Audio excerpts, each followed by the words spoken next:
I'm George Galloway, and I present Kalima Horra on Al Mayadeen television. Here we are in London. I speak my words freely, either in Parliament, on television, here on the streets of London. Kalima Horra means free word. That's what I speak. So Kalima Horra is a two-way conversation. Check it out on Al Mayadeen television. Welcome to Kalima Horra with me, George Galloway, on Al Mayadeen television, coming to you from London, but discussing a subject which could not be more global, namely the pandemic of the coronavirus, and in particular, its impact on the political systems employed in different parts of the world, and testing this hypothesis, which happens to be my own, but may not be, with the three distinguished experts I have in the studio with me, and a few on Skype too. And it is this, that the so-called liberal democracies, the capitalist countries in the western part of the world, but also in some others, have particularly failed to rise to the challenge of the pandemic, and indeed structurally could have done no other than fail to meet the existential challenge of a totally unprecedented, certainly in modern history, a totally unprecedented challenge to the people and the society. It seems to me, I can be challenged, that the political system in China, for example, is the reason why China was able to rise to the challenge of the coronavirus. It was able to, because of its strong central state apparatus, to respond in a way that other countries, Western liberal democracies, were not able to.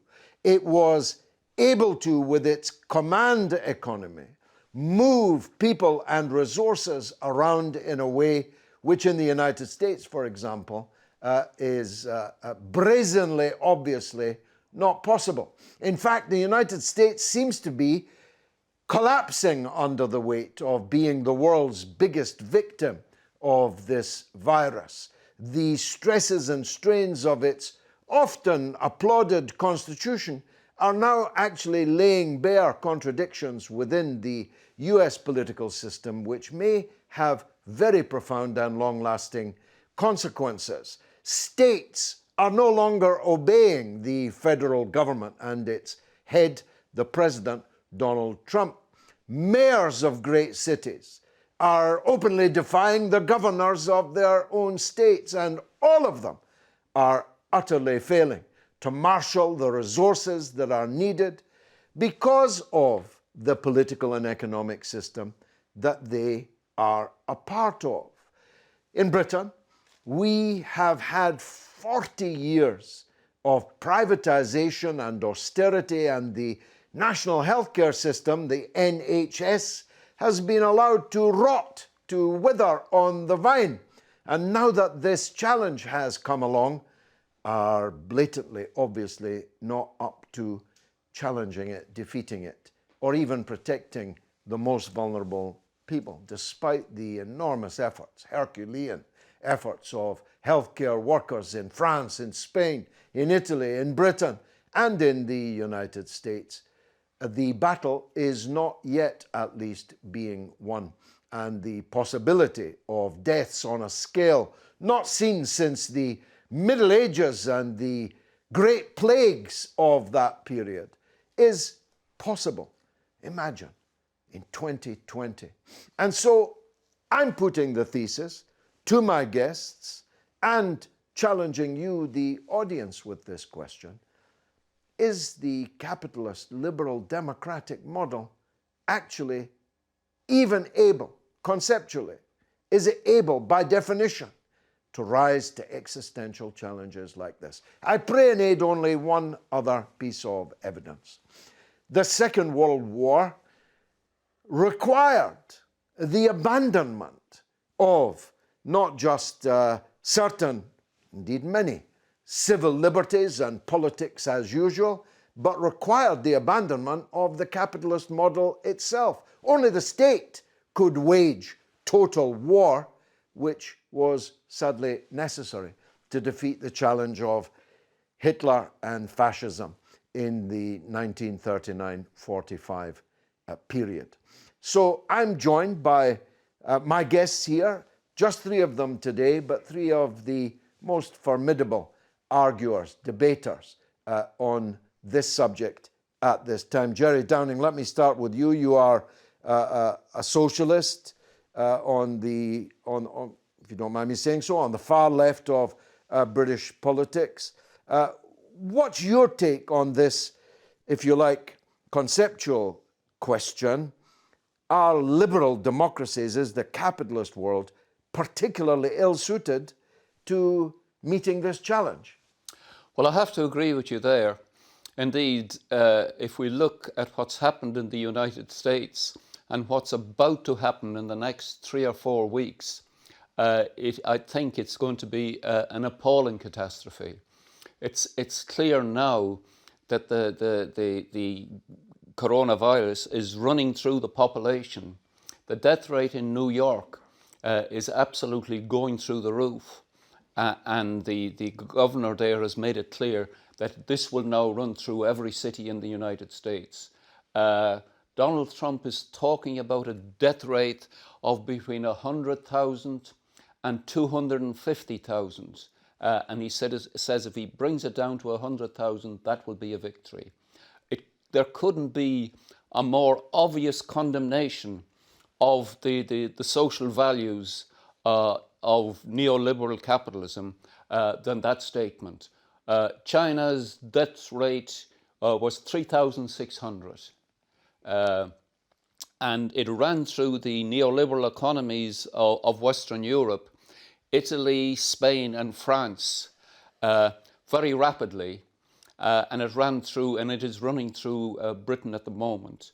Germany is different, and so is South Korea and Taiwan, because they mobilized their central state forces and their state, and they had not decimated their health service to the same degree as these had.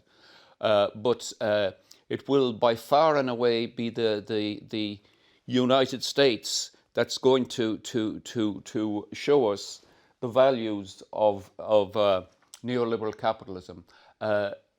In our view, what is going to happen in the United States is absolutely appalling. It won't be just the coronavirus. 9.6 million people have lost their jobs in the last 2 weeks in the United States.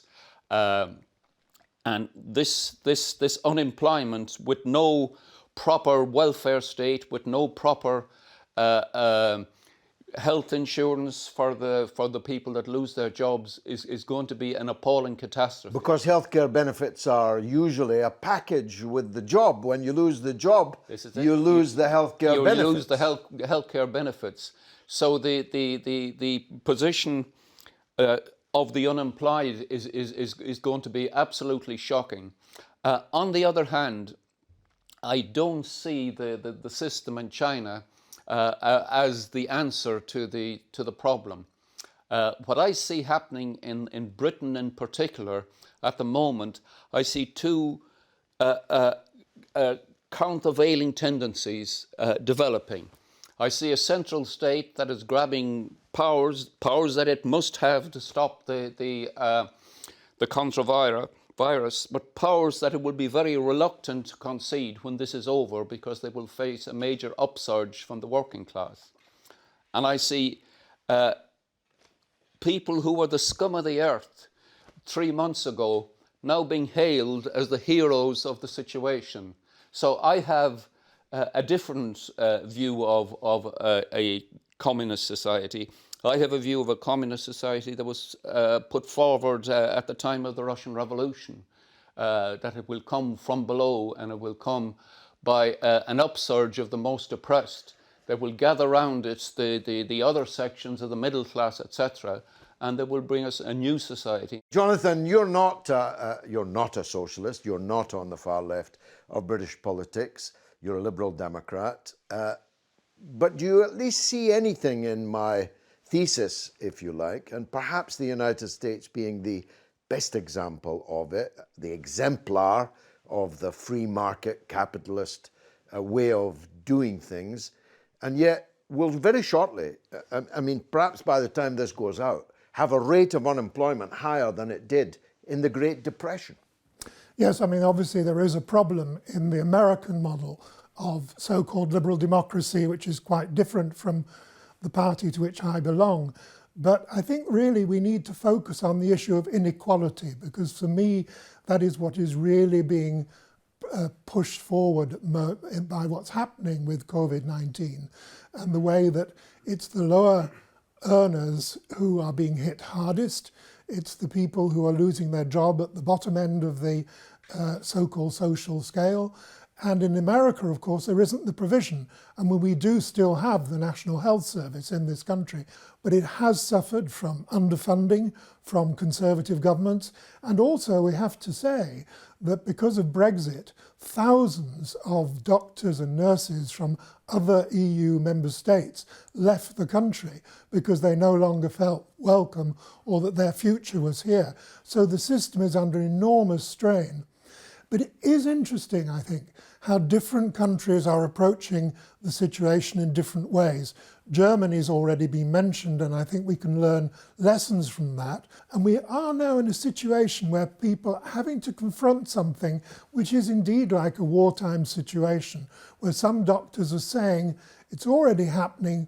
There'll be some circumstances where they have to decide, who shall we save? If there's so many intensive care beds or there's so many ventilators and not enough, does that mean then we have to choose who can live and who can die? And that I find, as a Liberal Democrat, very alarming indeed. Well, it's alarming when you reach your age and mine, because we'll be the chaps that don't get the ventilator. But what about this point that Gerry made? Seems to me a very powerful one, that we've realised, or for the moment we realise, whether we continue to is still open to question, that the people who are actually important in our society are not the people who are most richly rewarded and lionised and given awards and titles and so on. In other words, the stockbroker, the banker and the great industrialist is much less important than the nurse or the doctor or the technician or the man that's collecting your bins or the man that's delivering your essentials. It's a world turned upside down, isn't it? It is indeed, and of course the situation's got worse in recent years in this country and in the United States, where the salaries of the CEOs of major companies have escalated to 100 times, 300 times normal earnings, whereas the earnings of ordinary workers have hardly gone up at all, even in sectors such as teachers and nurses indeed. They have suffered from that.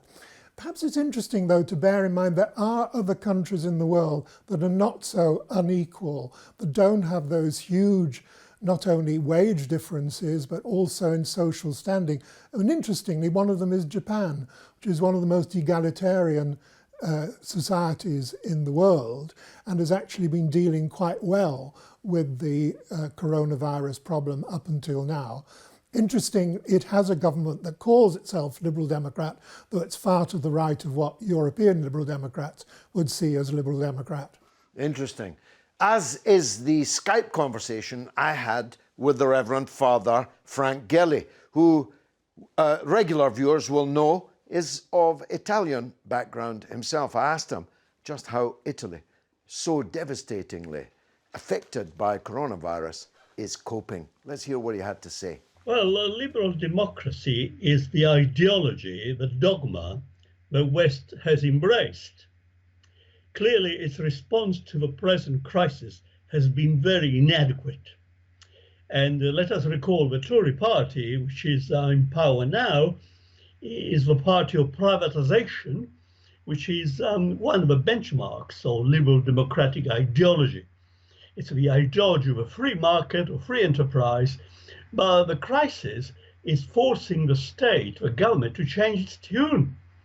They are having to inject massive amounts of money into the economy, into the social care system. Many people believe that neoliberalism had already failed in tackling the lack of growth and the fantastic inequality in the world. So would it be right to be pessimistic about that same system's ability to tackle this pandemic? The government is forced to change its tune, to recognize that free market capitalism isn't good enough. And also I'm thinking about the libertarian wings of free enterprise. Libertarians believe in a minimal state, in the state as a night watchman. Well, in fact, it's quite clear now the state is more than that. Because unless the state takes an active interest in the welfare of the citizens, the whole social fabric will collapse. So I certainly do believe that the crisis is forcing us to think again about the kind of system, economic, political, philosophical, that we should have, not the present system. And clearly, it isn't good enough. It is not good enough to tackle the crisis. I mean, for example, the British Health Secretary, Mike Hancock, he said that Britain was well prepared for this pandemic. Donald Trump went even further than that. But the reality is, open-ended lockdowns, a complete lack of personal protection equipment, and a gross shortage of vital health equipment like ventilators and so on. So what happened to that preparedness? What happened to the budgets of the health systems in Britain, in France, in Spain, in Italy? Why have they been so ill-prepared? Well, clearly, the Western governments were dragging their feet. Initially, they thought, well, this is happening a long way, far away, amongst different people, a different political system, and it's not going to reach us. In fact, it has. And now we see how, I mean, it's a paradox because, in a way, globalization is failing as well, because all the governments are shutting down their frontiers. They're retrenching behind the national barriers instead of looking at, the really international solidarity. But so it's a terrible thing, really. The Western governments have failed. They were too slow to react. They believe that the crisis belonged to some strange, different people, different nations, whereas in fact it doesn't. It affects us all. We can all die. We can all be destroyed by this virus. So, and Italy, I think I'm originally Italian, of course. Italy is an example of how things have gone disastrously wrong. But I have to say, Italy doesn't have a good record of being organized. But the other countries, even France, which boasts of some sort of preeminence, cultural, and they try to even politically, in Europe now the Britain has copped out of it, and even France is not doing well. So, funnily enough, the only people who are doing well are the Germans. Why is that? I'm not so sure, but the Germans are always good at organization, aren't they? We used to say that East Germany was the best of the socialist countries, but mainly because they were German. Leaving that point aside, Dr. Ranjeet Brar, you're a vascular surgeon. You're working at the front line in the National Health Service, speaking here, of course, in a personal capacity. But how do you account for the point that the Reverend Frank made there, that the time that was available from the outbreak until it hitting Britain, for example, was really quite a substantial period of time, yet not much appears to have been done in that time, at least from looking in from the outside. How do you see it as an insider? I think that's an accurate assessment, unfortunately, George. We know that, well, we watched in the news this episode unfold really since November, certainly since December. And we are aware now that the Chinese, in fact, contacted the British government and other governments around the world as early as January, just to share information and say what a serious problem they'd been facing and a serious problem that governments around the world would be facing too. So we did have time to prepare ourselves. Initially, our government and the US government were very interested in cheap propaganda point scoring against the Chinese, rather than prepare ourselves We made great play in our media of saying this was a totalitarian society, a repressive society. They'd repressed the doctors who tried to raise the alarm, etc., etc. But if we look actually at what China achieved, they really worked a miracle. They worked a miracle in terms of just recognizing, it's not a straightforward and wouldn't be an everyday occurrence in our health system to recognize a totally new virus and a totally new outbreak just based on a cluster of respiratory infections. They characterized this genome, they shared it with the world, they worked on protocols of antiviral and antimalarial medication which actually helped to suppress the infection. They threw up entirely new hospitals. They were able to mobilize the full resources of their state, of their economy, of their medical system, and recognize the shortcomings very rapidly of existing infection control protocols and put in place adequate and effective measures to protect their army of healthcare workers who came as secondary workers to the area, who've now gone home again, and not one of them, not one of those secondary group of medics who came to help in Wuhan caught the infection. Wow. If you contrast that with our own preparation, it's been woeful. I mean, it's quite clear that initially the plan from Boris Johnson, as advised by Dominic Cummings and others, was essentially to protect the economy and let it run through the population. And in the words, now disputed, but the words which came out in the Sunday Times, are not my words, of Dominic Cummings, protect the economy, and if a few pensioners die, so be it. And really that reflects an underlying ethos, not just of the Conservative government, but of so-called liberal democracy itself. Because at the heart of liberal democracy rests really capitalism, okay, as an economic system. And capitalism as an economic system, we're encouraged to believe, is unchallenged and unchallengeable. And they're reflective of the underlying economic ethos of the last 40 years at least of government. And that came about, I don't want to speak too long, but that came about precisely at the time when the Keynesian consensus was unraveling. And the Keynesian consensus was a time when these enormous wage differentials were deliberately sacrificed by capitalism, and they were sacrificed to preserve their entire system of exploitation, because it was a period when, after the First World War, when great imperial nations who had divided the globe amongst them had fought essentially, and people argue about what's the cause of the First World War, but the fundamental underlying economic cause, they divided the globe up amongst themselves. But after the First World War and the interim and the Second World War, workers came back and said, no more, we demand a right to a decent life and an end to this slaughter and carnage. And it was precisely for those reasons that a generation of housing, health, social safety net was known in Britain and throughout Europe certainly, and even to an extent in America. Well, I was born into that era, and my children, alas, are being born during the period of its destruction. I was born into an area where you could expect a job. You could leave a job one day and start a job the next day. You could count on a health service and an education service and free universities and so on. None of that exists at the moment, though this crisis may indeed precipitate these big questions coming back onto the table. We'll be right back.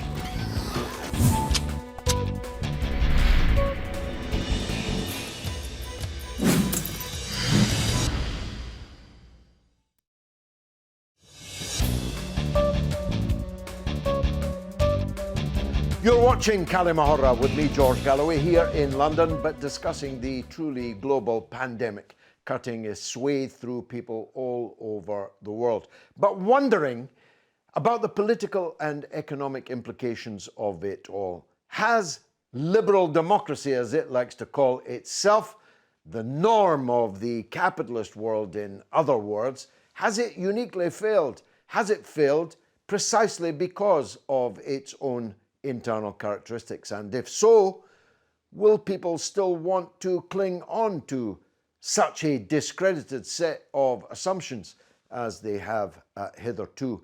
One man who's a stalwart defender of the status quo, a former soldier and psychologist, is Mike Yardley. I spoke to him on the Skype earlier.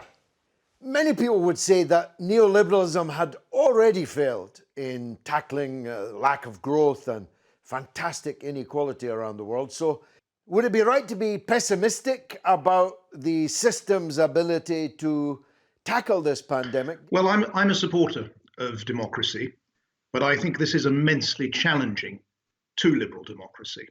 And if you look at what is happening and some of the responses, they are extraordinary. In the UK and also in the USA, the government have committed themselves to spending vast sums of money that's almost beyond comprehension.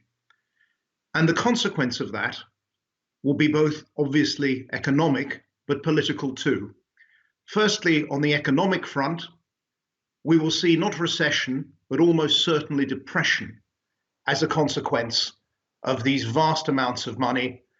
What we may see is extreme inflation. We may see all sorts of undesirable economic consequence.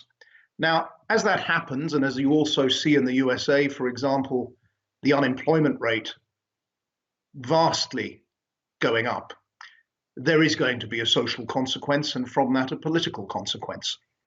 So I would say that that situation, taking this situation forward, would favor less democratic styles of government, whether those be styles on the left or the right.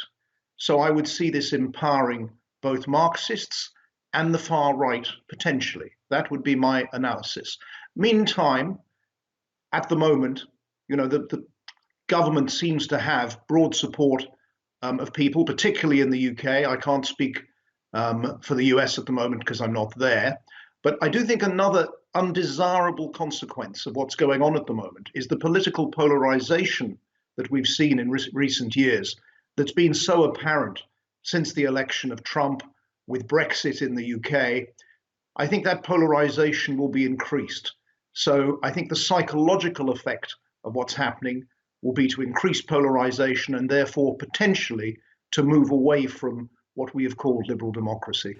I mean, Italy is a case in point, isn't it? The Italians, the French, the Spanish, the British, the Americans, they have all failed, even though in every case, but the British case especially, we had such ample time to prepare. Indeed, the British Health Secretary, Mike Hancock, said that we were well prepared. Well, it doesn't look like that now, does it? Well, I think you raised some interesting points here. Firstly, this is far from the first pandemic. As far as I can gather, there have been half a dozen major pandemics in the last 100 years, at least. I mean, 1918, 1919, the so-called Spanish flu, which wasn't necessarily Spanish in origin, that may have killed as many as 50 million people worldwide. Then after the Second World War, certainly in the UK, and indeed it was elsewhere as well, there was the 1951 pandemic, which in some cities, in Liverpool notably, had greater casualties than the Spanish flu. In 57 and 58, there was another major pandemic. And then again in 1968, there was the so-called Hong Kong flu. And in the UK, something like 80,000 people, I believe, died as a result of that. With the 57-58 pandemic, I think the death toll was more than 30,000. So those were vast numbers, similar or exceeding the numbers we may be seeing now. That does, of course, then prompt a question. When we have had these pandemics in the past, and we've also had things like foot and mouth disease and swine flu, alerts over bird flu of one sort or another, why hadn't we done more to prepare for these situations?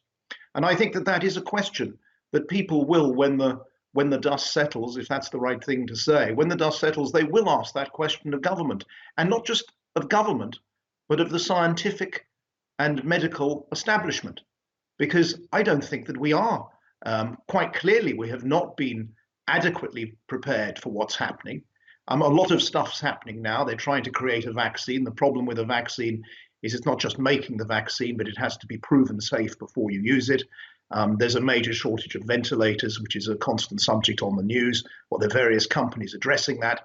Whether they get those ventilators to the people that need them in time is another matter, of course. We're building hospitals. A lot of comment was made by how quickly the Chinese were able to build their hospitals because of their style of government. Well, the UK has managed to build the new Nightingale Hospital, a massive facility in London, in short order too. But the upshot of this is people will come back and say, why were we not better prepared? Because quite clearly we weren't as well prepared as any logical person who'd looked at the history of this could have seen. That is a question. Well, Jonathan, you and I as Eastenders, we know that the XL Conference Centre had in fact already been built for many years.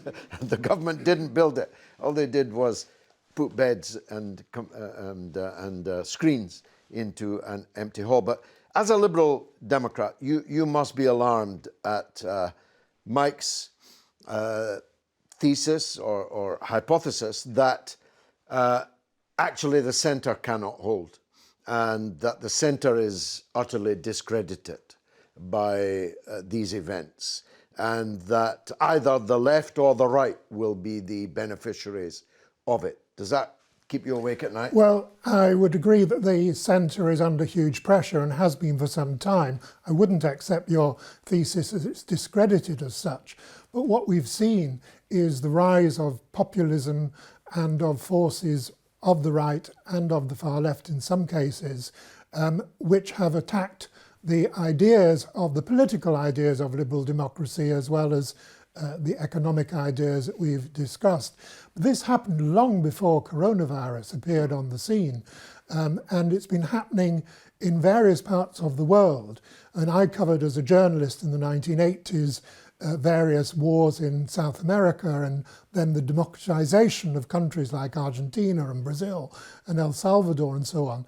But what we're seeing now is the movement going back in the other direction. So you've got people like Jair Bolsonaro, the president of Brazil, who is lauding the dictatorship of the 1960s. You've got Duterte in the Philippines, similarly stamping on human rights, stamping on ideas, the philosophical ideas of liberal democracy. Because let's remember, although the term liberal democracy has in a sense been hijacked by the right-wing libertarian economic liberals, the neoliberals, the idea of liberal democracy as a philosophy or as a political ideology is much more on consensus, tolerance, diversity, pluralism, which is, yes, it's a very soft sort of ideology. And I think the problem is that it is proving difficult to resist the pressure from the hard ideologies that have been rising up, including here in Europe, not just with neo-Nazi groups, but even now with mainstream governments like Fidesz in Hungary. Just the other day, Viktor Orban basically got the right to rule by decree, all freedoms out of the window. Anyone can be picked up and sent to prison if they are deemed to somehow be not following the rule of the state. And that's really, really worrying. And I don't think it's an exaggeration to say that we could be on the cusp of going back to a 1930s situation where the right will be rising fast, and of course there'll be protests and other forces from the left combating that.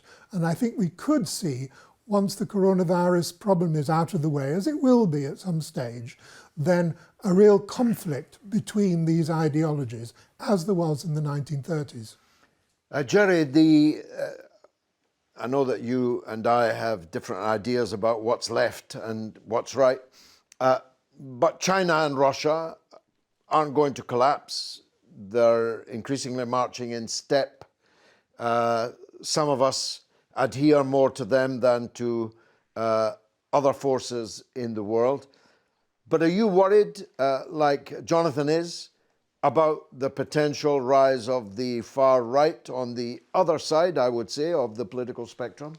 Indeed, the far right, as he mentioned in Hungary, Orban's government is your absolute prototype of a fascist dictatorship. It's not there yet. It's not a fascist dictatorship yet, but it's strongly moving in that direction. And I would admit, explicitly anti-Semitic, and explicitly anti-Semitic that's supported by Netanyahu in Israel. So there's your contradiction for yourself. There is a bit of a difference about Bolsonaro.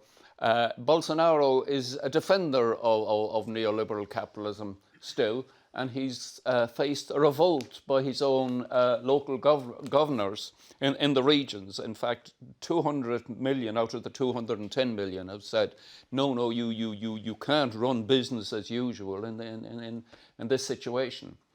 But well, what about the United States?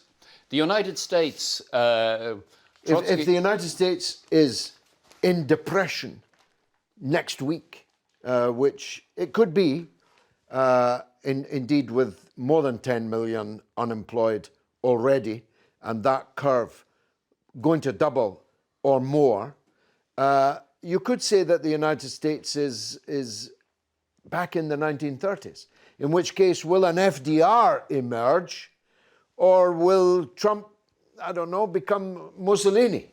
All right. Well, there's the governor of New York who's emerging as your JDR, I suppose.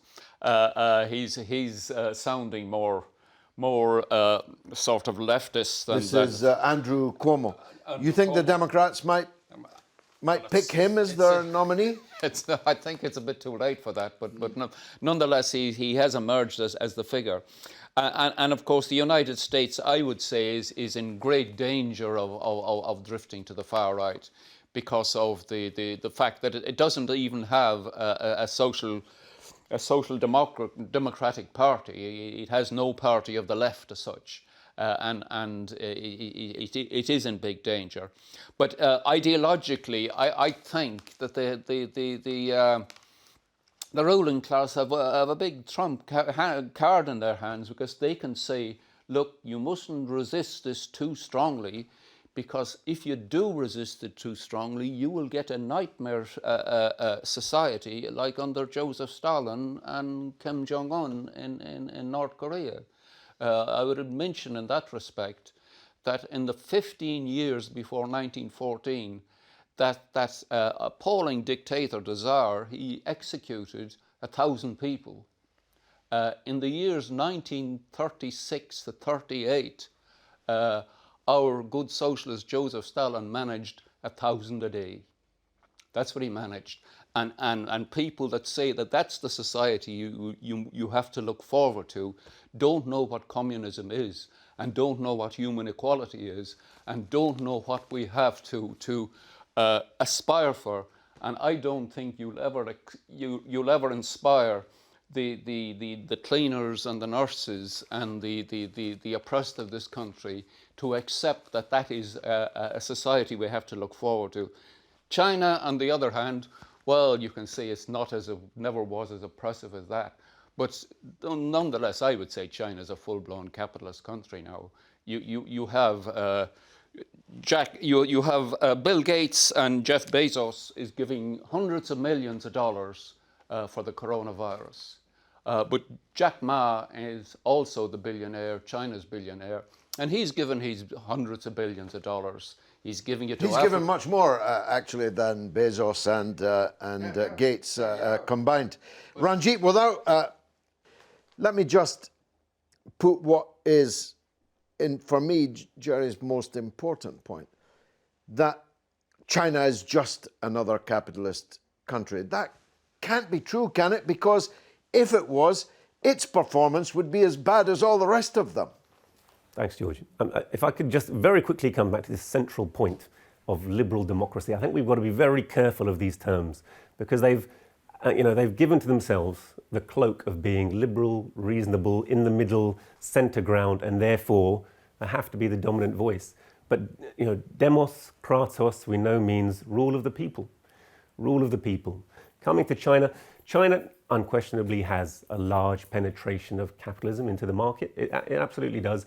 You can't argue with those economic facts. It's got the second largest number of billionaires after America in the world. That's all true. But its state system, its system of rule, still is bequeathed to it by a popular revolutionary process which overthrew colonialism and established a local democracy for the Chinese people. Still, they have 80 million members in their Communist Party who are recruited from people who are, they would be the people who are professional, have proved themselves in society, have proved themselves to represent working people. So the administration of China is very different from just the economic system alone, and they showed how they were able to direct the economy to solve an urgent problem that was facing the Chinese people. And that's very different from here. It's precisely the relations of production, the alienation of even the medical professionals on the front line from the decisions about how to deploy resources, let alone recruit more resources into the NHS. How can we build another hospital? The Chinese published a beautiful document about summating their experience of fighting COVID, which included such things as the arrangement of the fever clinic. It sounds like such a straightforward thing to say, but it was certain entrances totally separate from the rest of the hospitals, certain hospitals separate from the general population, the right levels of protective gear for different procedures. All of these things we've proven totally unable. Slow to look at China with humility and say we can learn from their experience. There's an inherent complex of superiority, complex of inherently believing the Chinese must be lying, which is drip-fed down from the leadership to the rest of the scientific and academic, and I'm afraid medical community, that we're getting over. But then slow to implement precisely because actually we don't have the economic resources to implement what clearly makes clinical sense. As Dr. Ranjeet puts it, Jonathan, it isn't actually a very nice, cuddly system, this liberal democracy.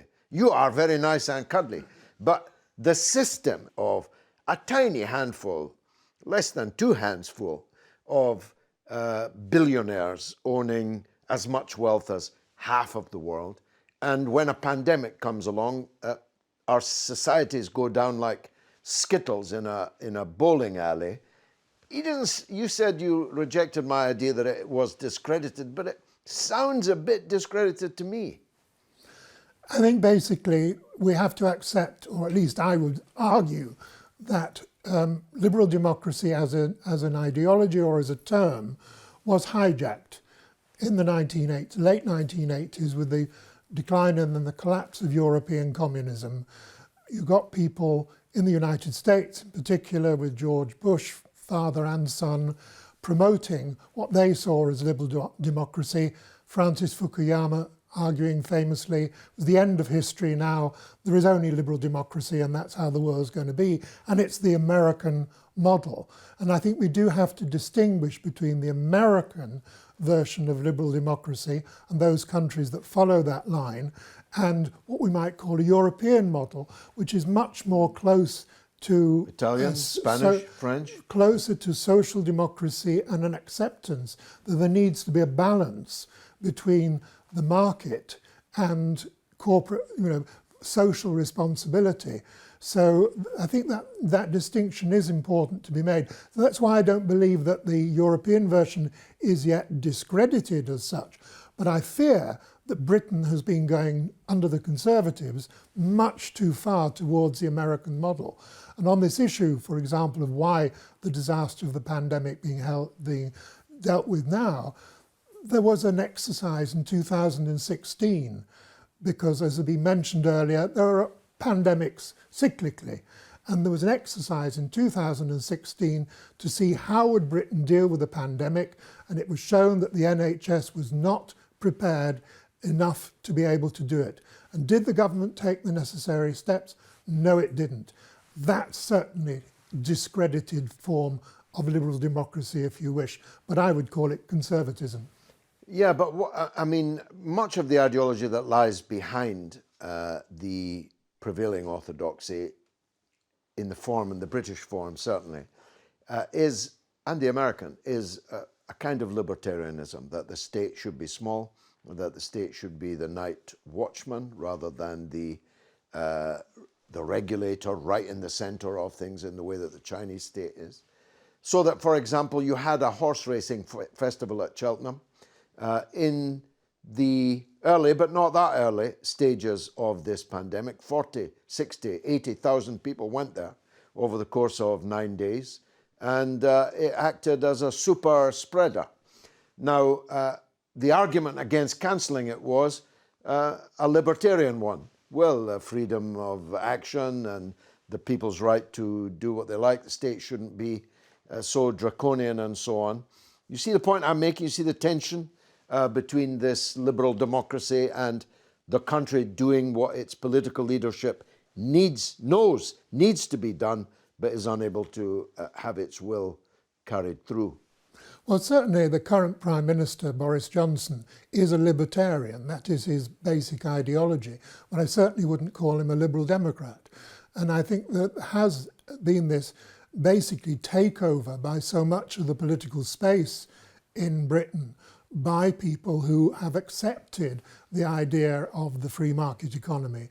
But if you look at, for example, the man who was responsible for the report which led to the National Health Service, free education, etc., was a liberal, Beveridge. And that's, I think, to save liberal democracy, people like myself, I think, have to stand up and say, what our liberal democracy is a Beveridge type of liberal democracy, and we must cooperate with members of the Labour Party and other forces, progressive forces in this country to promote that, because otherwise the libertarians are going to kill off liberal democracy by their, I think, completely wrong interpretation of it. I did ask, actually, Father Frank Gelli, whose earlier contribution was tremendous, I thought. I did ask him about what he thought the future was likely to be. Let's hear it. Maybe if you consider possibly also the failure of, in some ways, of the left, which is not really, I think if Jeremy Corbyn had been Prime Minister, he would be doing a better job than Boris Johnson. But on the whole, the left is not very brilliant here. So we need possibly a third way, a different way, a new worldview, something which transcends both right and left. I personally believe that we need an ethical state, an ethical dimension into social affairs. St. Thomas Aquinas said the purpose of a state is to safeguard the common good, the good of all. Now, it's quite clear to me that liberal democracy, free market category, is not good at that. And the left has not been doing too well in, if we look at the failure of the Soviet Union and Eastern European states and so on. So we need a third way. We need a new vision, a new purpose. And maybe visionaries, people of faith, people who really can transcend the personal jealousies and the personal selfishness, we can actually show the way ahead, some of us, inshallah. So what's next? Let's assume this horror lasts for another year. What comes after that? What next for the liberal democracy? Well, look, I don't have a crystal ball, but one thing is quite clear to me. Liberal democracy, capitalism are failing, so we need another way. They're always looking, Dr. Ranjeet, for a third way. Tony Blair famously, Mussolini, fascism itself posed itself in Italy in the 20s as a third way. The National Health Service in which you work, would you say that that is in microcosm socialism?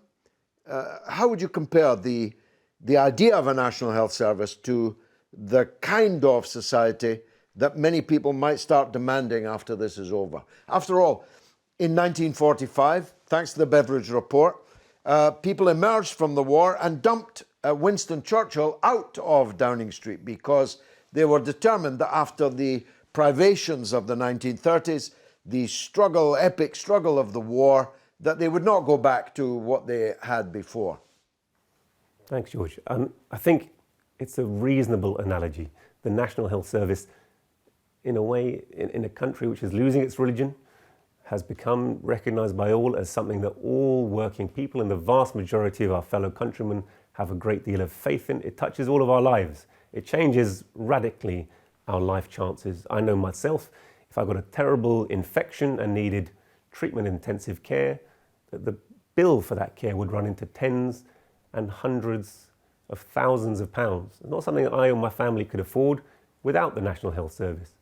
And so anyone who's worked in a country where they have no National Health Service, where they have no system of social support, where they say people really crushed in their life chances and actually have their lives curtailed by preventable diseases for the sake of a few pennies and a drip, anyone who has seen that or reckoned with it cannot help but think there has to be a level at which society must take the wealth generated by working people. All wealth comes from the labour, from work of working people. And I think it's reasonable then to expect that, one, we should be allowed to work and have a job, but two, in return, we should have a certain degree of sophistication and security in our lives that allows us to reach our potential and truly be all we can be. If we're crushed by poverty, unemployment, homelessness, hopelessness, despair, we see all the problems of society that we see everywhere, endemic in our society now. I think no realistic change is going to come. A real third way requires, whatever people call it, some way for the working people of Britain, in our case, of the wider world, to come together and form. I think a new body has to be formed, and I'm trying to be involved in that process of forming a body which attracts the working people of Britain, that can put in place a society which really serves them, and not an illusory image, a flag given to them, which actually they're waving the flag of their exploiter and not the flag of the real British working class. We need to create such a movement, and I think the British people will be forced to. They're being pushed into a position where they can do nothing else. Well, I live in quite a posh street, by the grace of God and some hard work, and at 8 o'clock on Thursday nights, the entirety of my street is outside, clapping, cheering, roaring on the workers, your colleagues in the National Health Service. I do think we're onto something here, that unpredictably, the biggest challenge to the existing order turned out to be a health challenge, and that health challenge left the existing order looking pretty naked indeed. The emperor has no clothes. That's just my point of view. I thank you for joining me on Kalima Horra this evening. I've been George Galloway. You've been a marvellous audience.